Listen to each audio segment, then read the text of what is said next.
Addiction is a disease that does not discriminate. Everyone and anyone can become an addict, and prescription drugs don't discriminate either. Michigan State Police say the abuse of prescription drugs is becoming rampant. 9 and 10's Marissa McKay has the special report on the impact of drugs on Traverse City and the experts trying to fix the problem.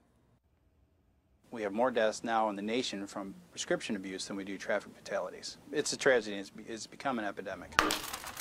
Whether they're painkillers, stimulants, or simple blood pressure medications, experts say now more than ever these pills are being used for getting high instead of their intended purposes. Research shows that 7% of adolescents nationally use prescription drugs recreationally. However, in Michigan, that number is 12%.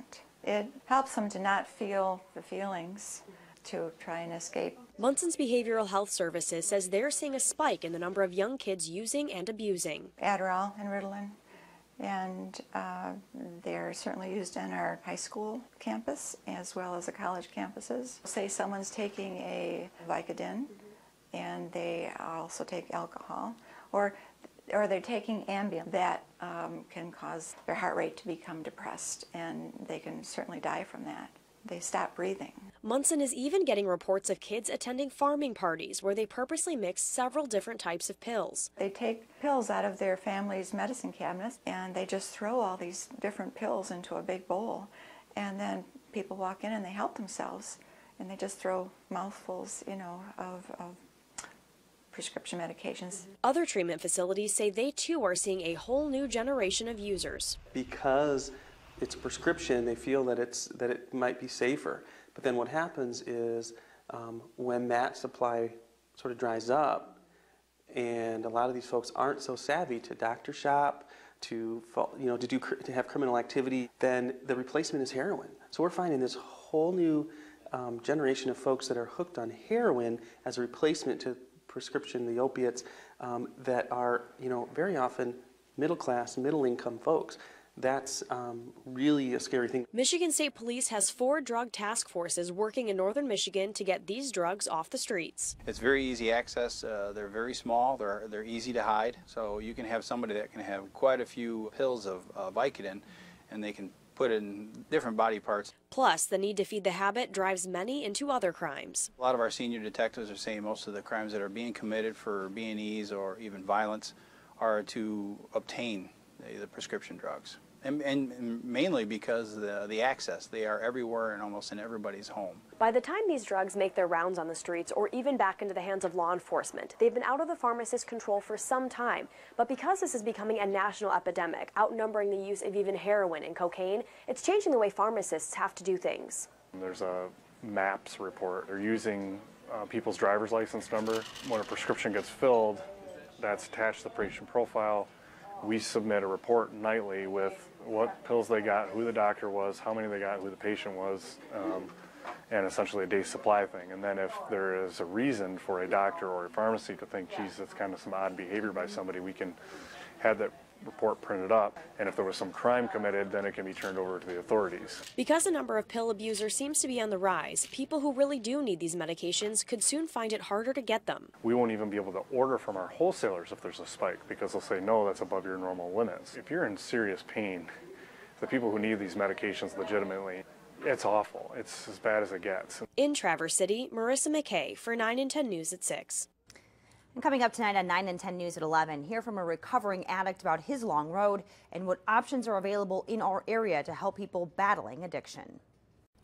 Prescription drug abuse, it is a problem reaching epidemic proportions. On 9 and 10 News at 6, Marissa McKay examined the growing trend. Now, she introduces us to a recovering addict. In this special report, his first-hand account, of the problem and its far-reaching impact. My first real exposure came when I was 18 and I had some teeth worked on, and the dentist gave me a prescription for Percocet. And I took 2, like they said, and I noticed they made me feel kind of good. Needless to say, the bottle didn't quite make the 10 days it was supposed to. Eric's addiction to prescription painkillers started innocently enough, like it often does. 19 years later, he was a full-blown addict. That also affected my job performance, my relationships.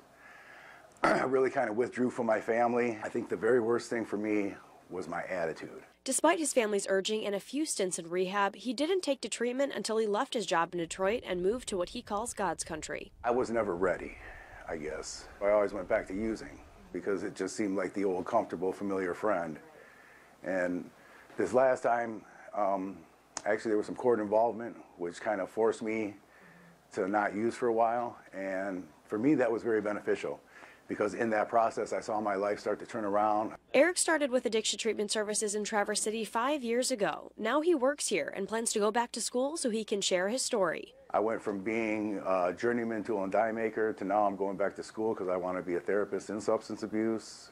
The old way of things, while the thoughts still come back now and then, it's that desire to have something better that this continues on, and Addiction Treatment Services is allowing me to see new options in life. Addiction Treatment Services says in the last year and a half, they've nearly doubled their bed capacity and added 2 new buildings to their facility to expand to meet the need in the area. They're still turning away about 20 people a month because there just isn't room. And these are folks that, when they're calling for detox, they need our help.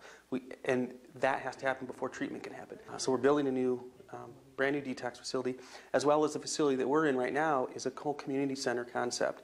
People heal in community, so we need to create a space for them. Munson's Behavioral Health Services, as well as ATS, offer both inpatient and outpatient treatment plans.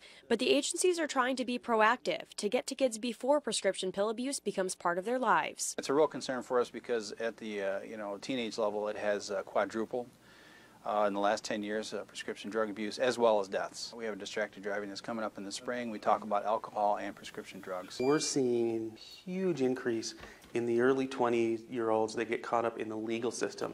So as a community, we have a need to reach out to young people, both from prevention and from a treatment perspective. We can't rely on the schools to do everything for our kids. And so yes, partnering with not only law enforcement, but other treatment providers, with health professionals. This has to be a public health strategy, not just a say no strategy. For those who do find themselves struggling with addiction, it's part of their lives forever. According to one recovering addict, optimism can make all the difference. There is hope. To me, I think for the person struggling with addiction, that is one of the first things to go and one of the hardest things to get back. Our agency tagline is Hope Happens Here, and we see that every single day. We see that there is hope from active addiction. We see that people rebuild their lives. We see people reunify with loved ones and families. That first step is calling. In Traverse City, Marissa McKay for 9 and 10 News at 11. You'll find more information about how to get help from these treatment facilities on 9and10news.com.